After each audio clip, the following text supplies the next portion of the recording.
This is J. Krishnamurti's first talk with students at Rajghat, 1965. What would you like me to talk about?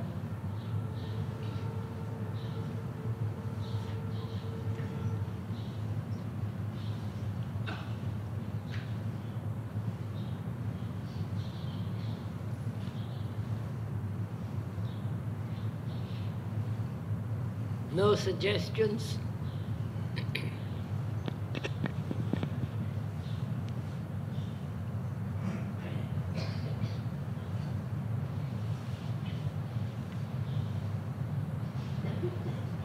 Right, Joe, you're a very silent crowd, aren't you? Huh?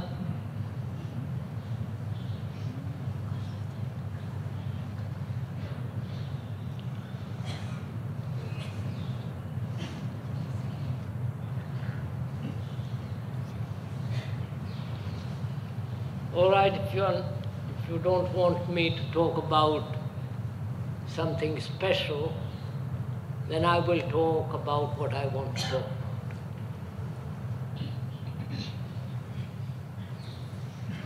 Perhaps after I've talked a little, if you aren't too sleepy by then, you'll ask me some questions and we can discuss.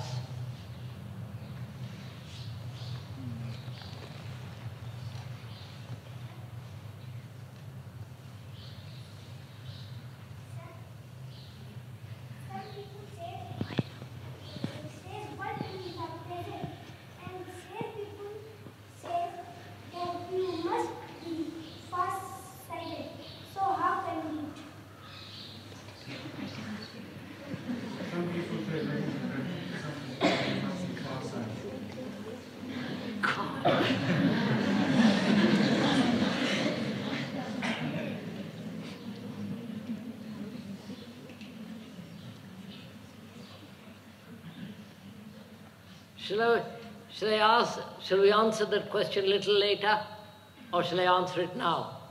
Would you like me to answer it now? Probably doesn't understand English.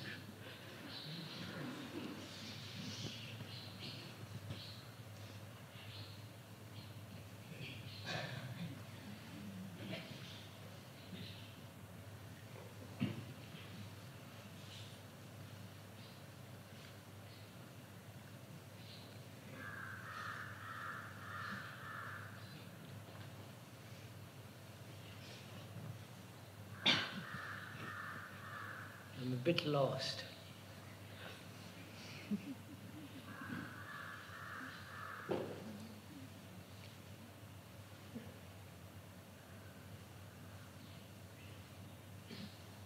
You know, I'll answer his question afterwards. You know what is going on in the world, don't you?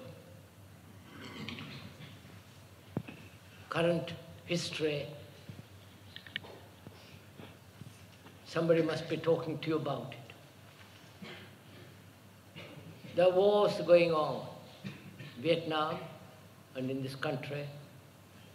Other parts of the world there are revolutions, various types of killing. The world is getting overpopulated. There is, especially in the East, lack of food. There is terrible tyranny, that is government suppressing people, no freedom of thought, no freedom of speech. And then there's the other end, there's everybody can say what they like, do what they like, think what they like. Terribly rich and very poor. People have, in America, 2 or 3 cars in a family or more. And here, hardly anybody, few, very, very few have cars. Some parts of the world it rains a great deal, pours, In Switzerland, while we were there this summer, it rained practically every day for 3 months, 4 months. They call it green winter and white winter. Everywhere there is a terrible lot of confusion, misery. And in this country, there is much more so, more poverty. There hasn't been enough rain. Crops are going to fail. And there's going to be much more famine, more hunger, more poverty because of this war and because of the rains have failed and because the way we live, they're all interrelated. Seeing all this, the misery, the confusion, the overpopulation, the lack of food, the utter callousness of people. You know what callousness means? Indifference. Doesn't matter what happens to another. Nobody seems to care for anybody. So seeing all this, not only in Benares, but the world over,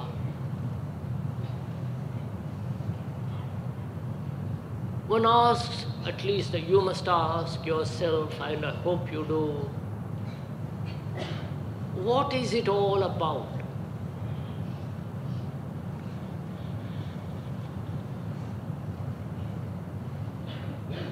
Why is there such misery? Why do human beings like you and me and that poor lady that goes by on the road carrying heavy load, why has all this to be? Why have we got to live this way? In such anxiety, fear, hopeless despair. Why? One has put this question from time immemorial, from time beyond memory. They must have put this question in Babylon, Nineveh. That was 5,000 years ago. They must have put the same question in Egypt, in Greece, in Rome, and now we are putting the same question. And we are supposed to be civilized human beings. That is, we are supposed to be learned. We are supposed to have learned so much more. We know so much more. We know about geography, the climates of various countries, the population, the production, the statistical growth of industry. We're supposed to be more cultured. We're supposed to be more thoughtful. And throughout the world, religions have failed. They repeat words that you are a Hindu, Muslim, Christian, Catholic, and so on. But they have no meaning anymore. You may go to a temple and mutter some stupid prayer, or invite a priest to do your marriage, or when one dies. But really nobody cares 2 pins about all that. And the leaders, political, religious, have also lost their meaning. Nobody cares. Because there have been leaders like Hitler, Mussolini, Churchill, Roosevelt, Stalin, and they've all added more confusion, more misery. little clarification here and there, but generally it is all a frightful mess. So, one has lost trust in leaders, in religions, and it used to be, a few years ago, that science would solve all our problems. And science hasn't. They can go to the moon. They can live under the sea for a week, a fortnight, in a tent. Marvelous instruments as computers, automation.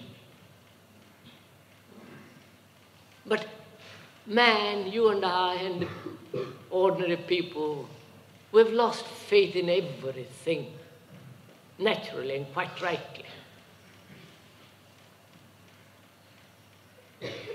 We really have no faith in your parents, in your elders. So, what is one to do? So one asks, what is the function of education? Why is one educated? You. Why are you being educated? Are you being educated, taught mathematics, geography, history, science, to be a responsible human being,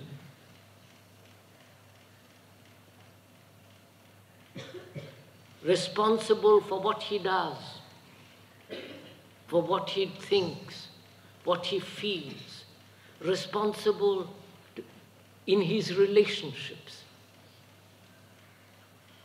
Or are you being merely educated to pass some examination, BA, PhD, or whatever you will, and then get a job, and then follow the pattern for the rest of your life? Going to the office for 40 years, day after day, grumbling, sweating, anxious, fearful, and be like the rest of the world, confused, miserable, anxious, afraid. If that is the purpose of education, then I don't quite see the value of it. You might be able to do things better, to produce more. Research into various forms of diseases to produce more. But surely that is not the whole business of life. So I think one has to ask oneself, primarily yourself, and then perhaps the teacher, and then perhaps much further away government. Why we are being educated? And when we are educated, which naturally is essential that we be educated, then how are you going to blossom as a human being? Do you understand my question? What are you going to be? Just a housewife? Just a clerk? Or a bigger clerk as a governor? So, unless we begin to ask these questions and find out the right reply to them, we shall be wasting our lives You may be very clever in your examinations, probably have a BA, an alphabet added after your name. But if you're not a human being, that is, if you have no feeling for others,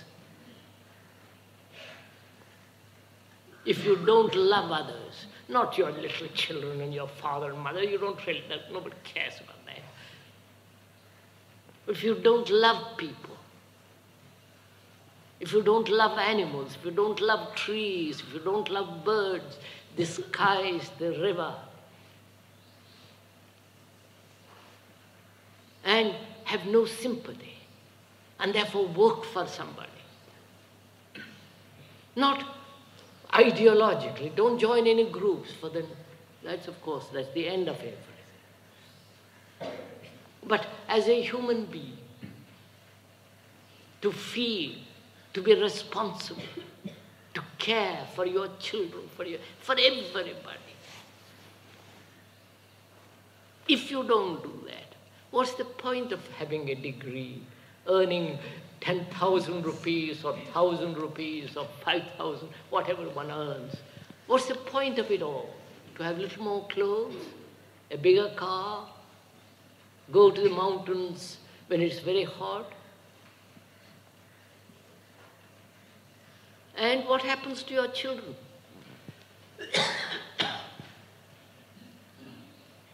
Are they getting right education? Will they ever get it? So all these questions are being asked. You may not ask it here, but all over the world people are asking, searching, trying to find out how to live without hate, without wars. How to live so that you are not a Muslim and that you are Hindus, I am a Muslim. Somebody else is a communist, somebody else is a, I don't know what else. So, from now on, when we are young, this is the time to be revolutionary. Not when you grow older, you won't be. Because then you will be married, you'll have children, and you say, but for goodness sake, let's all be quiet. Let's all carry on. Don't disturb. And you'll find convenient theories, slogans, join this or that group that give you little satisfaction, do little social work and talk about ideologies indefinitely. But this is the time when you are very young, full of vitality, if one has enough vitality, which means right food, enough sleep, enough games. It is now that you must be in a state of revolution. Question everything, all your traditions. Question your gods, your priests, your beliefs, your leaders, your everything question. Don't accept anything except naturally technological knowledge. You can't question that. You can't question what is the distance between here and New York or Bombay. You can't question how an architect builds a house. You can inquire, you can ask, you can learn, you can find out. But we are talking of questioning, doubting. This whole structure of society. That you are a woman and I am a man. I treat you one way and you treat me another. You treat your servant differently and your priest differently and your politicians still more differently.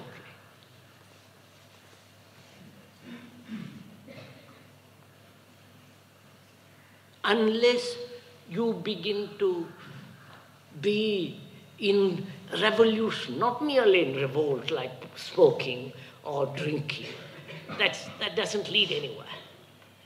But to be in really revolutionary. Not as a communist, as a socialist, as something, but to feel tremendous discontent.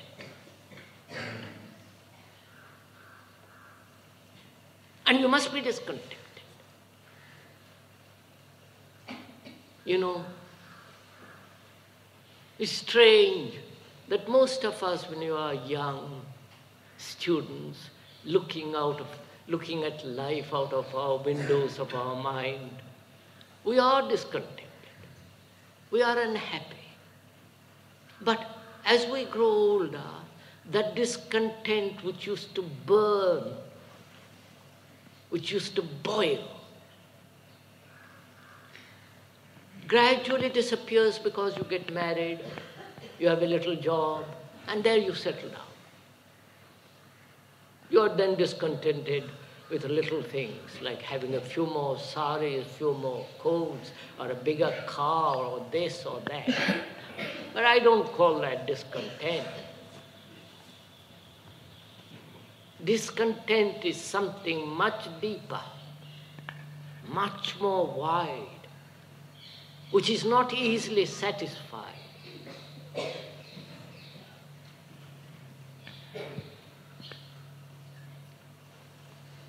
And unless from now on you keep this flame burning within,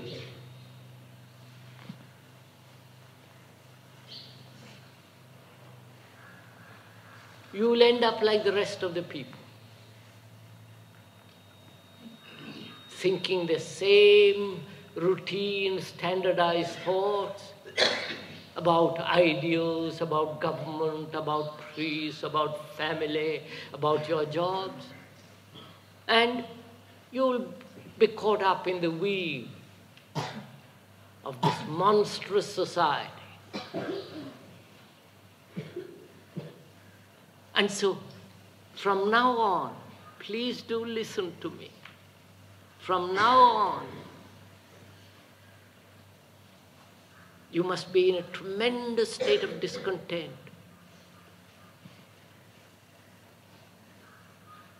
That is, not with society only, not with your environment, but discontent within oneself to find out how to live rightly. Because we have to live. We have to get married, have children, but to do it rightly, happily, intelligently, to have right relationship with people. And you can't have right relationship with people if each one of us is seeking one's own importance. If each one of us wants to be the most prominent citizen or become a very rich man, a very powerful man. And that's what everybody is doing.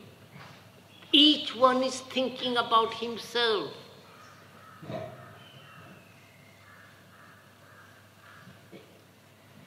You know, this thinking about oneself has been going on for not only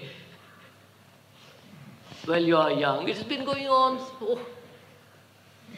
beyond time. And they have tried to find various substitutes for it. Are you listening to all that I'm talking about? Or the English is rather complicated and difficult? I'm sorry, I don't speak Hindi or any other Indian language. I'm sorry.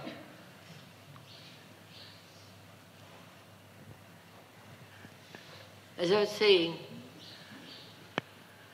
one wants to forget oneself because one sees how stupid it is and therefore one joins a group. And the group, you identify yourself with the group, which is just the same as you're thinking about yourself. When you say, I'm a Hindu fighting Pakistan, you're thinking about yourself. Only you have covered it up under a different name. And all religions have said, don't think about yourself, it's not worth it. But they haven't succeeded. So you have to look at all this. That is right education. Not merely going to a class and learning how to read or calculate or become an engineer. That is part of life, very, very small part. But there is a vast field which lies inside oneself. And very few of us know how to look at that field, how to understand it, how to explore it, and see what lies beyond it. And all that is education. And when you miss this vast field that lies within oneself, you are not educated. You are not a civilized human being. You may have trousers, beautiful saris, ride in a car, go in an airplane from here to New York or Moscow or whatever place one goes to.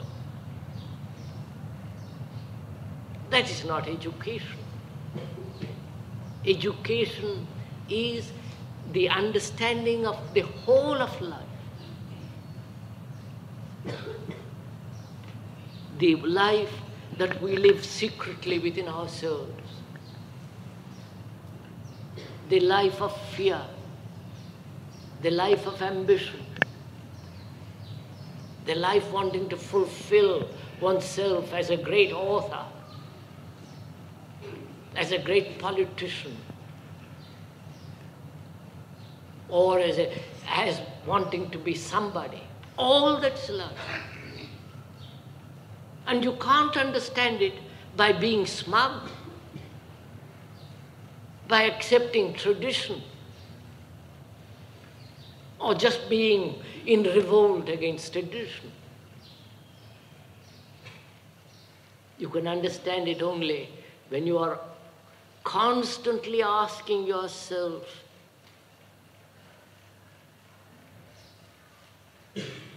constantly watchful,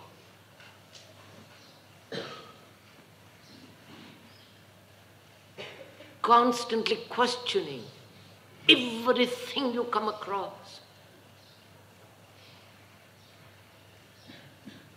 And then out of that, perhaps,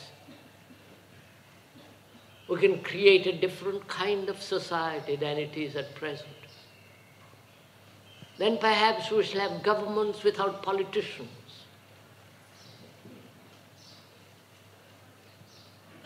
You understand, after all, government is a glorified housekeeping. Why do you want politicians at all? Why do you want any priests, any monks, any sannyasis? When you yourself can come into contact with some great beauty, yourself come into contact with something that is beyond the little mischief of man. And with this electronic brains, with the automation, one man who is going to have more and more leisure, more and more time for himself. Either he is going to spend that time in amusement, entertainment, which is going to football, churches, temples, drink, and excitement as sex and so on. Or you are going to investigate more deeply into the vast field that lies within oneself. So to inquire into all this, a mind must be very sharp, very clear, not stuffed with knowledge only. To inquire into all this, one mustn't be afraid.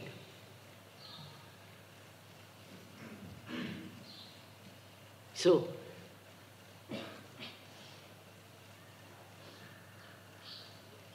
our education is really an exploration not only outside as knowledge, but also exploring this thing that lies within ourselves, within our skin. And when the two meet together, the outer and the inner, then you live a life of enormous richness. Then you live a life of extraordinary beauty. And it is only a life that has understood beauty can be righteous. Without understanding beauty, you can never be righteous.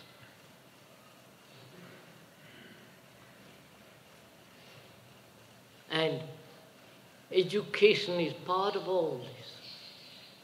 And that's why one has to study tremendously.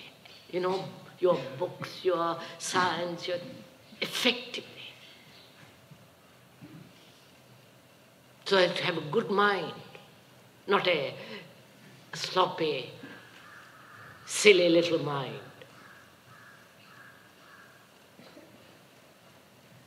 And when you sharpen the mind outwardly, then with that sharp mind you can go inwardly.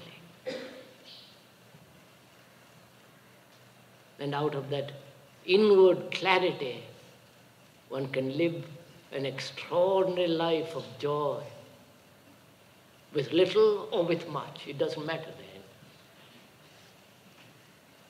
Right, sirs. Sir, can men really be human without any effort?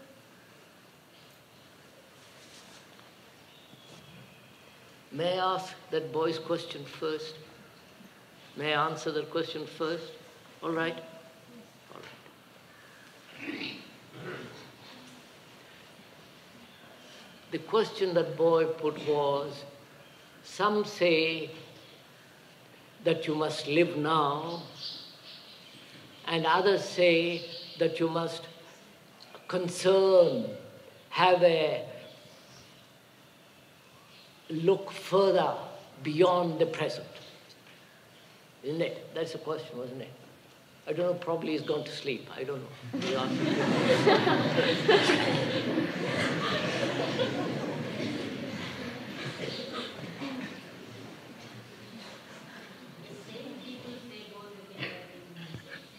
The same people say that sometimes they say that you must live in the present.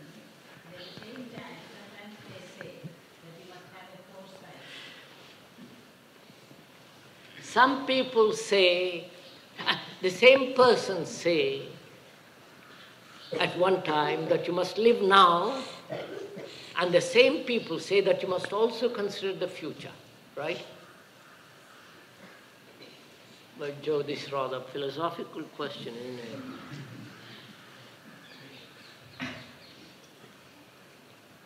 it?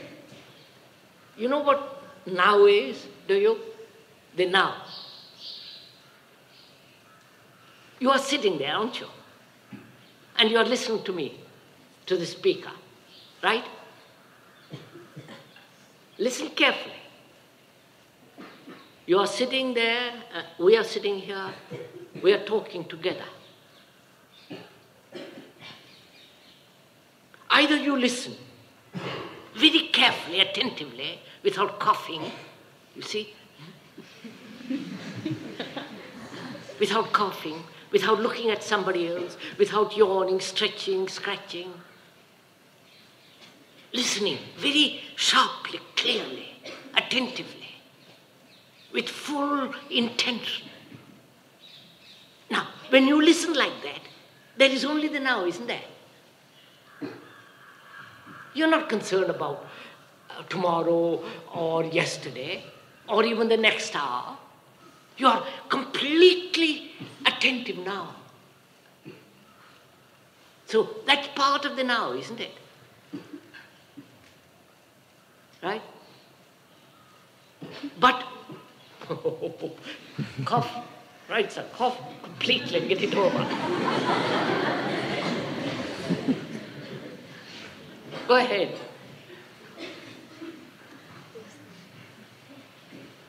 There's nothing wrong about coughing if you have got a cold.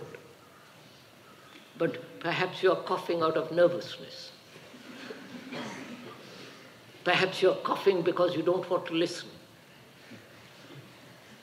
You're coughing because what is being said may be disturbing.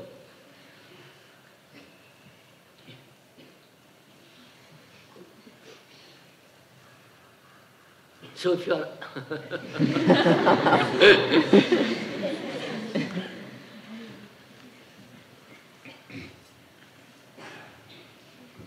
You see, somebody got up and went out just now. And you're all turning your head and looking. Right? Which means you're not attentive. Which means already the now has gone. You understand? With that person going and you're looking at that person, the now has already gone.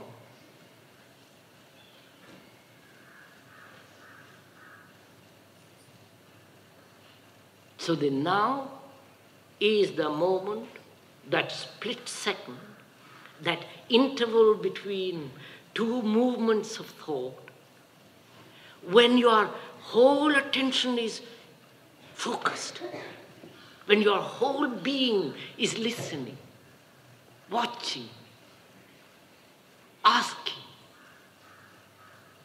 Now, if you can live like that all the time, all during the day,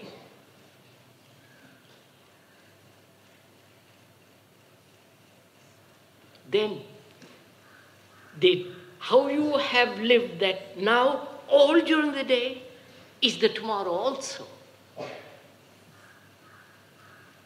And the tomorrow is the yesterday.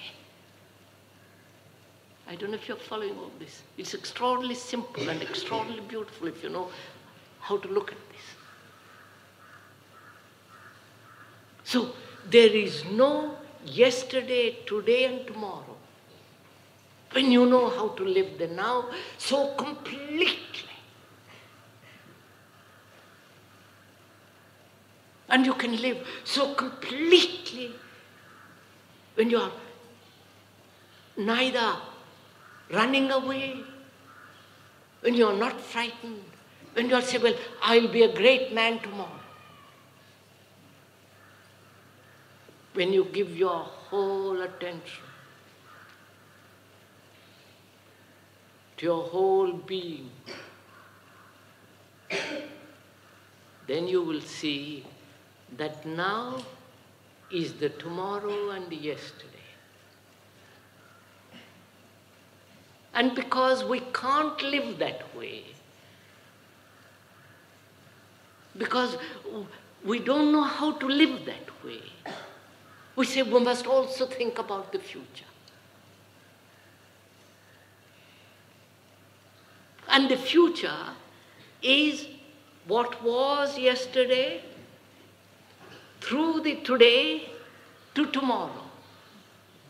You're understanding all this? The future, say for instance, your future as a girl and a boy. You're still coughing? Your future, for example,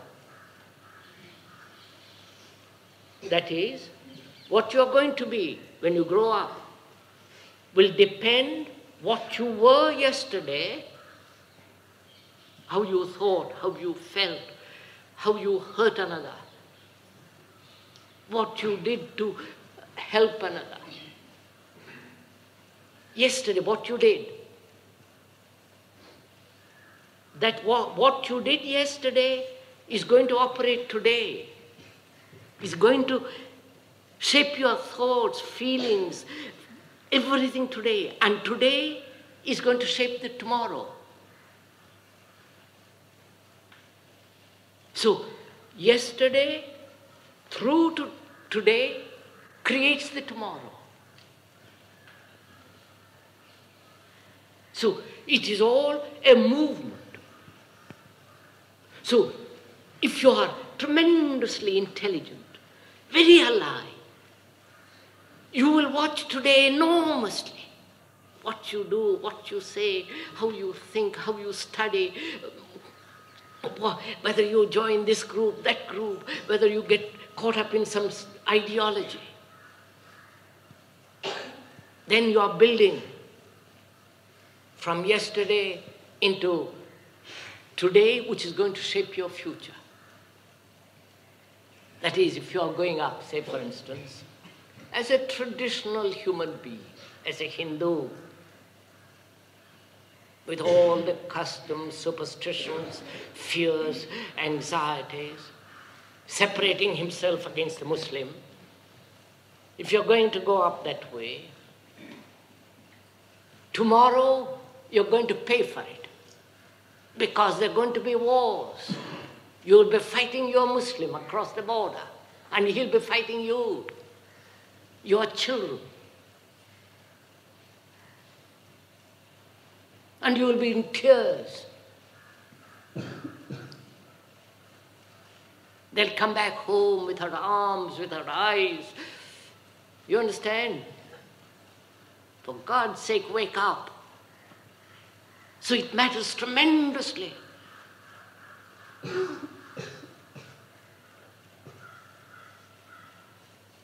That you watch the now, so you're so aware of the now. Your feelings against Muslims, against the foreigner, against your Bihar or,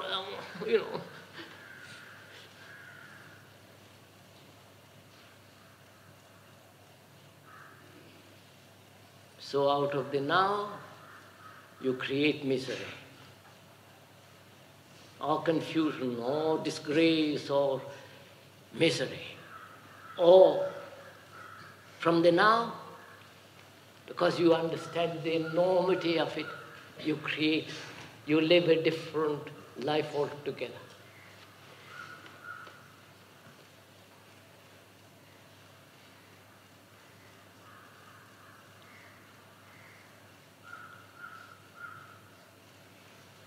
What's your question, my lady?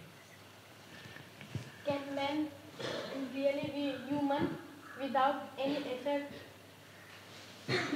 Can man, without effort, become a human being? Is that it? Be a human being.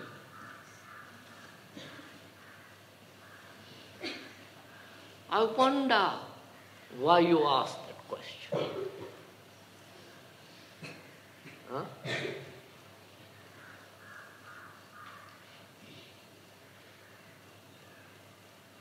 You heard me say live without effort, have you? If you have, and if you are questioning, is that possible? Then let's find out. Don't ask questions, casually without knowing what you're asking and not caring what is said. You just ask, people do. Show off their cleverness or their erudition, or because they can know cleverly how to compare, what is that? Some great saint or some great philosopher 10,000 years ago or now. So you are saying, is it possible to live a life, and life of a human being without effort. Now,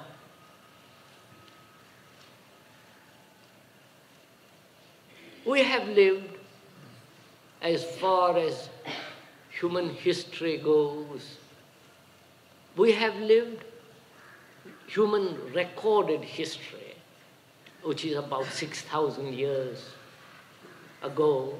We have lived since then till now in constant effort, right? Battling. Not only outside, with our neighbors, with our society, with our country, with the land, with everything, conflict, effort.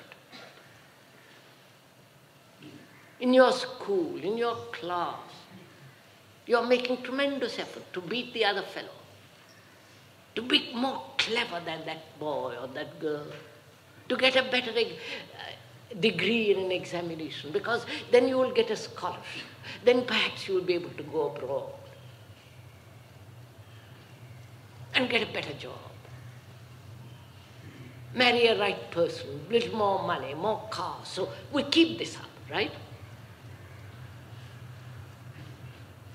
This is what we are used to. From the highest politician to the highest sannyasi or to the lowest poor servant. We are used to this. And that's all we know. Somebody else comes along like me and says, what a way to live.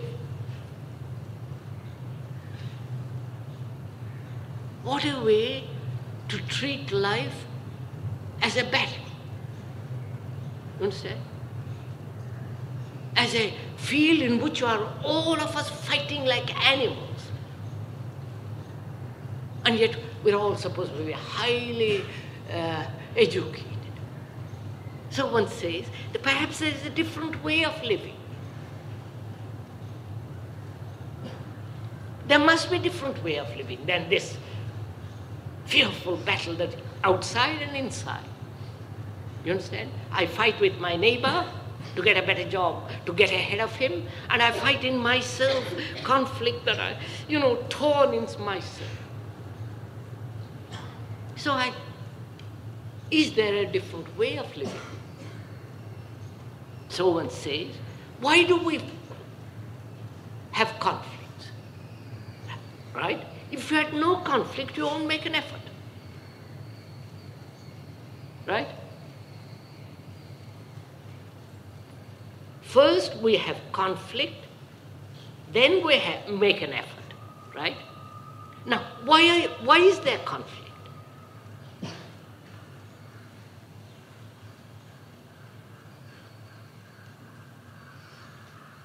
There is conflict because we compare. I'm going very step by step, you will see it. I'm comparing. I'm comparing myself in my class with somebody who is much cleverer than me. So I'm struggle to keep up with him. And I'm a clerk in a bank, and I struggle to become the manager or the super clerk, whatever it is. And I belong to a political party, and I struggle to become a minister. So there is not only comparing, right, which leads to conflict, but there is also I compare because in myself I want to do at the same time two different things. I don't like and I like. I love people and at the same time I hate people. I want to be ambitious. I am ambitious. I want to reach the highest post. I want to do everything. At the same time, in this ambition, there is frustration. I can't get all that I want. I would like to be the big man in this filthy little town, and I can't. So I begin to weep inside. So I struggle. So, there is conflict, not only because there is comparison, also there is conflict because I have opposing desires, right? And also there is conflict because our habit. We have been told for centuries upon centuries that you must struggle, otherwise you will go to sleep. You must struggle to find God, to be good. You must struggle to control your appetite, sex, food. Struggle, suppress. You follow? So that's become a habit, like smoking. And also, in ourselves we fear that if I don't struggle, I'll just go to sleep. Right? I'll vegetate. I'll be nothing. So, all these things make us make effort. Right? Now, can I live without comparing? Can I study in my class without comparing myself with somebody else? Of course I can. Probably when I do study without comparing myself with others, I can give much more my attention to it. You know, when you love somebody, you don't compare, do you? When I love what I'm doing, whether it's a gardener, whether it is a professor, whether it's somebody, social work, whatever it is, when you love what you're doing, that means non-comparing, not using what you're doing to get more money, to become you follow? When you love to play an instrument for itself, and not because you become famous or you get a lot of money or your name is printed in the newspaper and so on, so on, so on. When you love to play, then there is no effort in that. Right? You do it. Don't shake your head, say yes, quite right, but do it. Do it in your class. Don't bother about marks.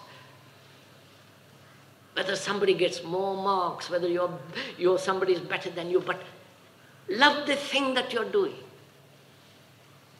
And you'll say, no, but I don't love mathematics. It's a frightful bore.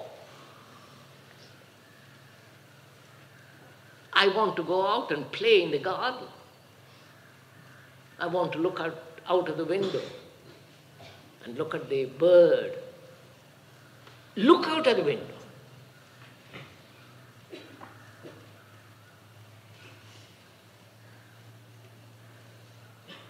Do listen.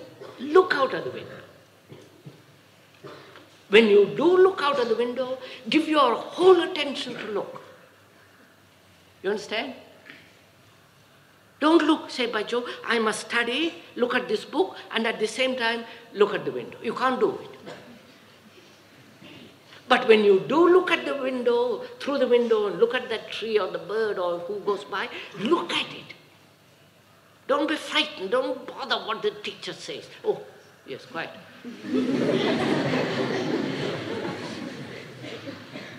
I mean it. Don't bother.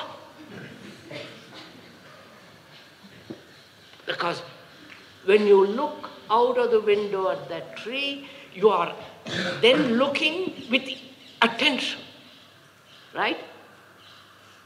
That same attention, look at your book. And you can't give your attention if you're saying, well, so-and-so is better than me and I must catch up. So, when you give your attention, whether it is mathematics, if you don't like mathematics, find out why you don't like it. You have to have mathematics. You have to. It's part of education. You can't say, I don't like. That's too stupid. Say, I don't like to study geography. You have to know geography, history, mathematics. You have to know science. You have to be by studying, you sharpen your mind. By saying, well, I don't like you, you become dumb. You are dumb. So we live in conflict because it is our habit, because we compare,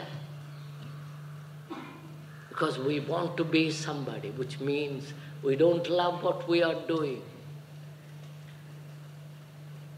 And when you love what you are doing, you do it much more efficiently, without effort. You get up 2 o'clock, 3 o'clock, doesn't matter. You love the thing that you're doing.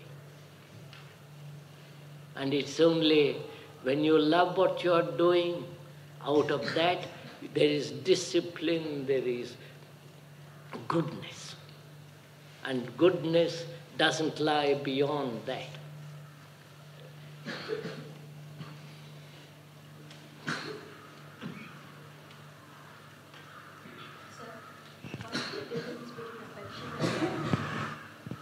What is the difference between affection and love?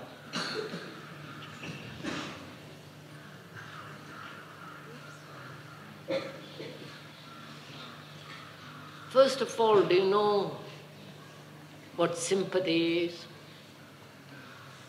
Now wait a minute, listen. Do you know what sympathy is? When you see that woman going along the road with that filthy sari, barefooted, having in her stomach very little food, carrying weight, and selling what she is carrying for a pittance. Do you have sympathy for her? Do you? Do you? Huh? Yes? Now wait a minute. You have sympathy, don't you? Do you look at her? Or do you generally have sympathy? Is sympathy an idea? Or you look and you say, my God, how can such a thing happen in the world?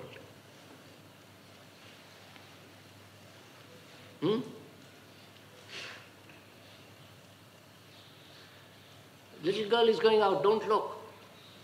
Attention. If you look, look.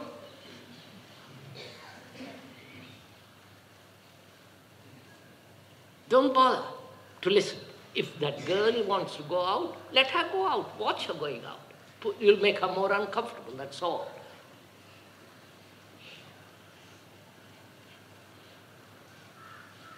So either you have sympathy because you think you must have sympathy, because you have been told about it, and therefore it's no sympathy at all. But when you see that woman, if you have seen her, if you're not too occupied with your own ideas, with your own desires, with your own ideologies, and look at her and you say, I must have sympathy and have sympathy, which is not sympathy. But when you look at her, wide-eyed, giving your attention, have you ever done it? If you have done it deeply, you will cry.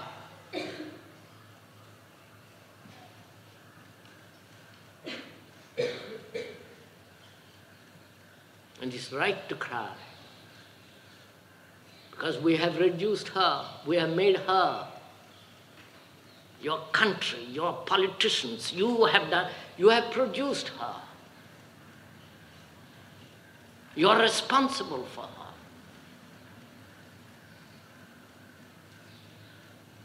And because we feel so much, we say, I'd rather not look.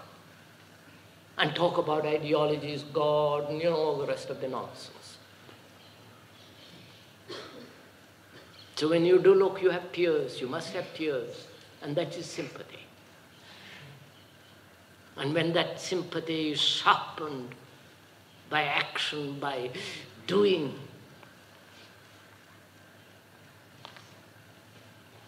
then out of that sympathy comes tenderness. Out of that tenderness comes affection. If you have no sympathy, no tenderness, and therefore no affection, it's no good talking about love.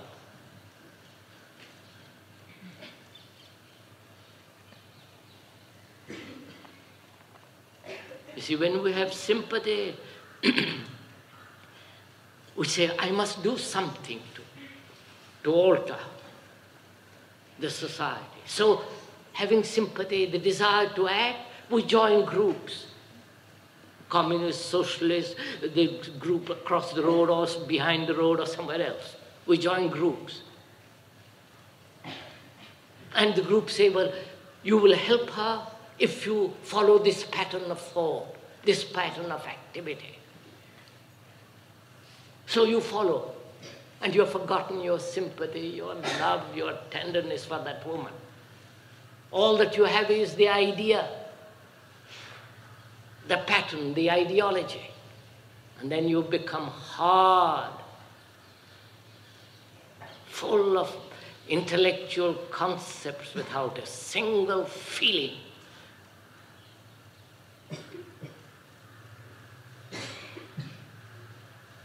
So, when you look at that woman,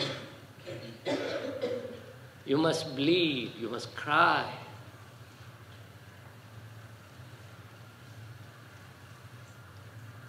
And then out of that, perhaps you will do something directly to her, help her. Give her a sari, carry her a burden. We have done this. I'm not talking of, I've done this. I couldn't give her a sari because I gave a kurta. I've done this. But they don't like it either. They think you are patronizing. It all depends how you do it, with what intention, with what beauty, grace, tenderness.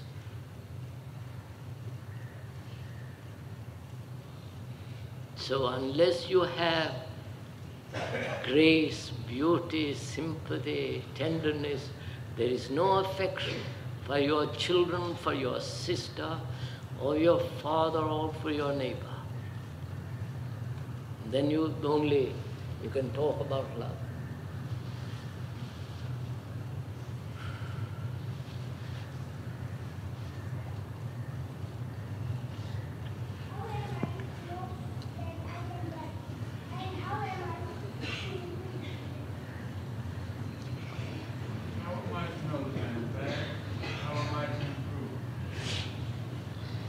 How am I to know that I am bad? How am I to improve? Who tells you you're bad? Huh? Who tells you? For God's sake, what are you? Who tells you that you're bad? You mean you're mischievous? Huh? You're naughty. You want to pull somebody's hair. You overeat. You're not punctual. You want to play. You don't want to study. That's all. That is not bad.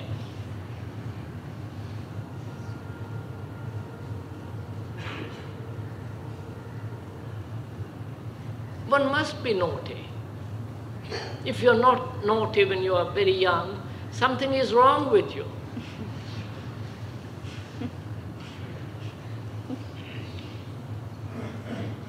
But you see, in a class where there are 20, 30 people, when you're naughty, you can't hold the class together. So the teacher, whoever it is, says, you're bad. And so you say, by Jove, I'm frightened, I must be quiet, and I must improve.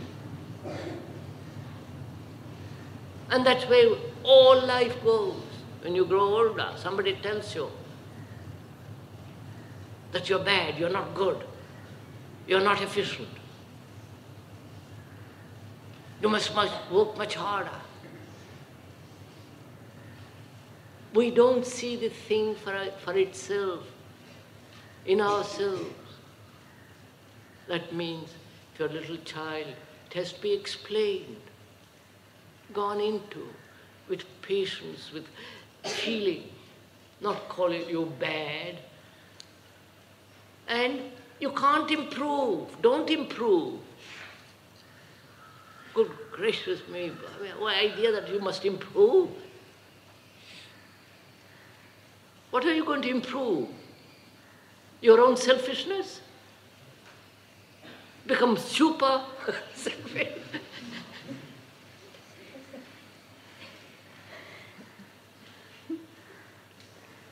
You see, we use these words very easily. I must improve, I must become better, improve. First find out what is there to improve. There may be nothing to improve.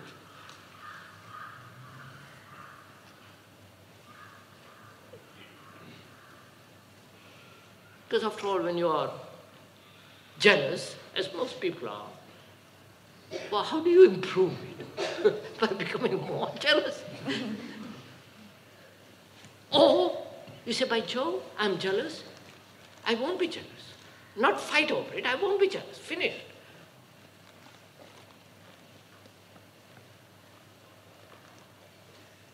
You see, this idea of improving is dreadful. It's really the most appalling thing man has talked about, improve. And this improvement leads to bourgeois state. You know what a bourgeois state is? Sorry, I used a word which is rather difficult to explain. Which is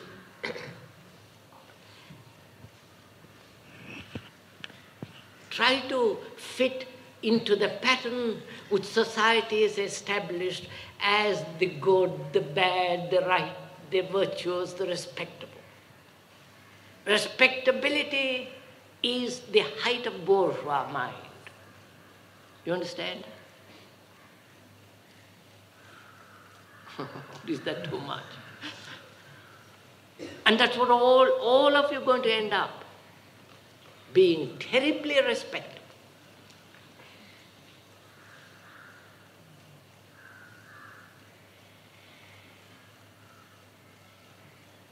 So, don't improve, but change. Change radically, right through. But a man who is always considering improvement will never change. He'll become more respectable, more hypocritical. But a man who radically changes his real virtues, is really virtuous. To him, what anybody says about being good or bad is just words, means nothing.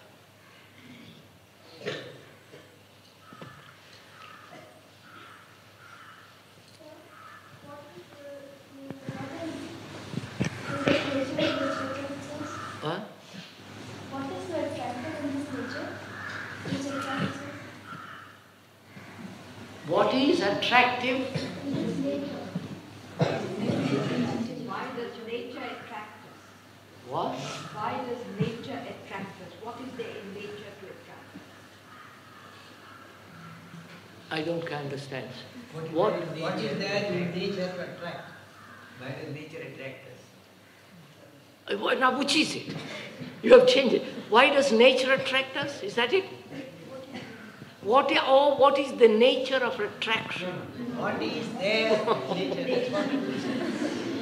What is there in nature to attract us? Aha, you mean, why does nature attract us? Is that it? Why does a tree, a forest, a river, a blue sky, lots of birds flying, a whole flock of green parrots rushing across the sky, why does it attract you? Is that it? Very simple, isn't it?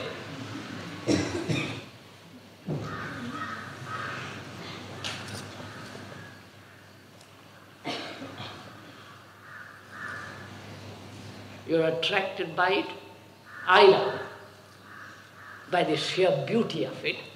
You understand? Seeing a bird racing across the sky in the light, with the light on its wing, is a lovely thing, isn't it? You're attracted by it. He says, how lovely, I want to look. Or you look and you want to be attracted because you don't know how to live. You escape from living to that. Right? You're following what I'm saying? So which is it? Either you are escaping from life, the daily grind, the daily ugliness, the daily worries, the daily monstrous struggle. And so you say, by Jove, I'm going to worship nature. Or you're not escaping, and therefore the bird and life are both attractive, are both beautiful. And to see the beauty of both, you need vitality, energy, and not escape.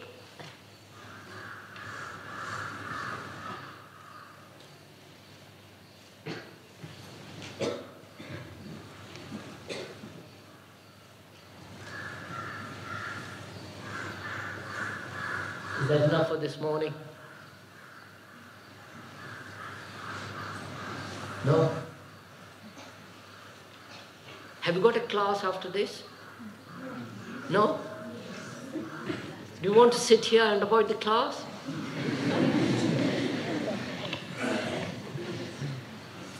Huh? Yes? So you're treating this as an entertainment, are you?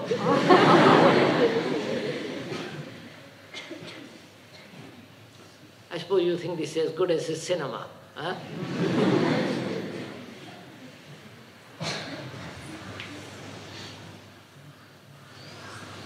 We have talked for an hour and a quarter, isn't that enough?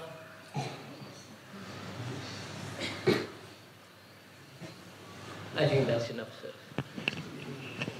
We meet on the 4th morning, that is when? When, sir? When? We meet on Saturday at 9:30 here.